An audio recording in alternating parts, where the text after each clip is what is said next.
Fed faces new challenge spelling out employment goals. Indiana Attorney General Todd Rokita discusses the state's plan to appeal a lawsuit over ending weekly federal unemployment benefits. Federal Reserve officials are talking more about how to define a fuzzy concept, maximum employment, that will heavily influence their thinking around how much longer to keep interest rates near zero.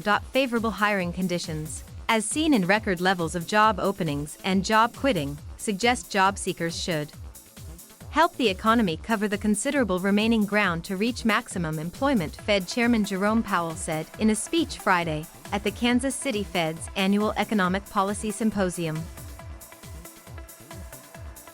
Assessing maximum employment, often described as the unemployment rate consistent with stable inflation, will be a delicate task for the Fed because officials concluded, in retrospect, that they overestimated it during the previous expansion and possibly raised interest rates too soon. Their deliberations figure to be more difficult now because of how the COVID-19 pandemic has upended normal economic activity, for example, by making it harder to determine how many people who left the labor force last year will return.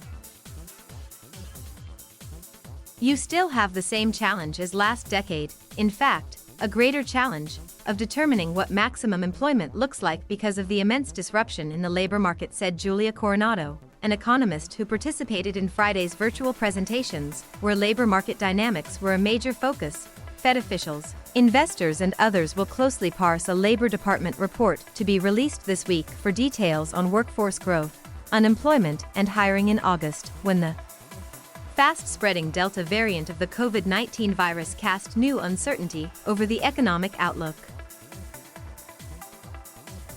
For decades, Fed officials were guided by a model that said inflation would rise as unemployment fell below a certain level, and as unemployment rates approached those estimates, they raised interest rates to preempt inflation. At the Fed conference 1 year ago, Mr. Powell unveiled a new strategy designed to guard against repeating the Fed's earlier mistake by calling for the central bank to allow unemployment to fall as low as possible so long as prices didn't rise too far above the Fed's 2% inflation goal. To reinforce its new approach last year, the Fed laid out 3 tests that would need to be met before raising rates. First, inflation would need to rise to 2%. Second, inflation would need to be expected to run moderately above 2%. Third, the labor market would need to approach conditions consistent with maximum employment. Prices surged this summer due to disrupted supply chains, shortages, and a rebound in travel, easily satisfying the Fed's first condition, and officials are increasingly confident that they will achieve the second. Most of them had expected it would take years rather than months to meet the 2 inflation tests and didn't expect to be discussing what maximum employment looks like so soon. Mr. Powell said last month the central bank considers a wide range of data in determining what constitutes maximum employment, including unemployment rates between different age groups and workforce participation rates. We're clearly on a path to a very strong labor market with high participation, low unemployment, high employment, wages moving up across the spectrum, said Mr. Powell last month. Several Fed officials, including Fed Vice Chairman Richard Clarida, have said they think the U.S. could reach maximum employment by next year.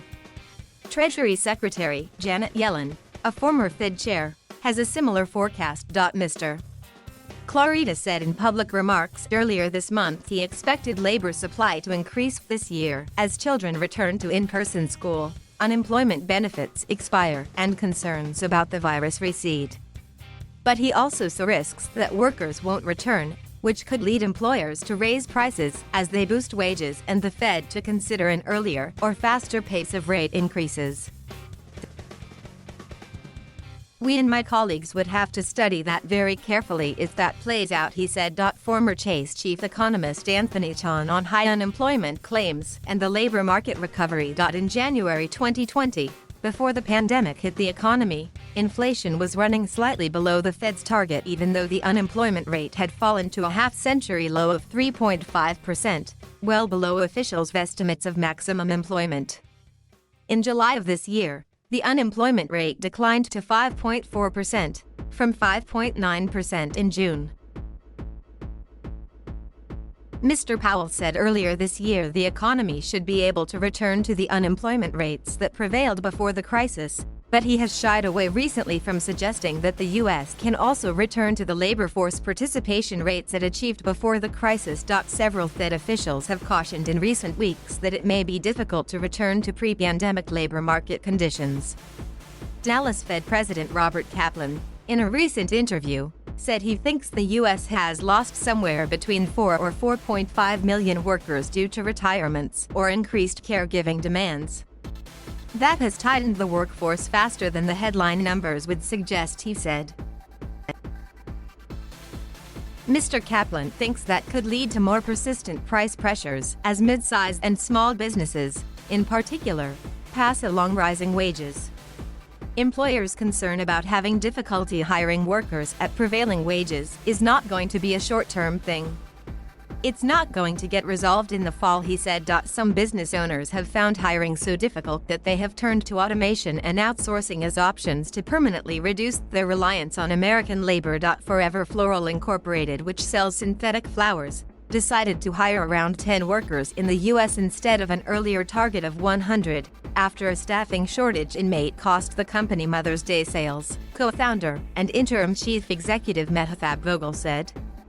We felt it was safer to build that capacity out overseas as opposed to within the U.S., he said. This approach isn't without other risks. Mr. Vogel said the company's production capacity was hard hit by the COVID-19 outbreak in India this spring. A separate group of Fed officials say it is too early to conclude that the pandemic will fundamentally alter the labor market.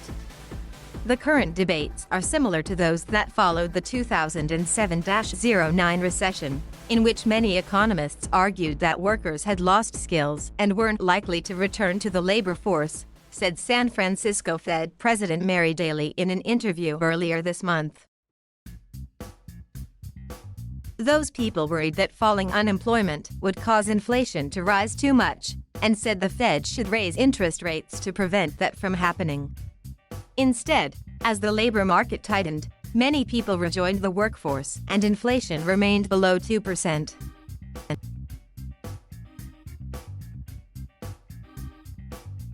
Thank you for watching.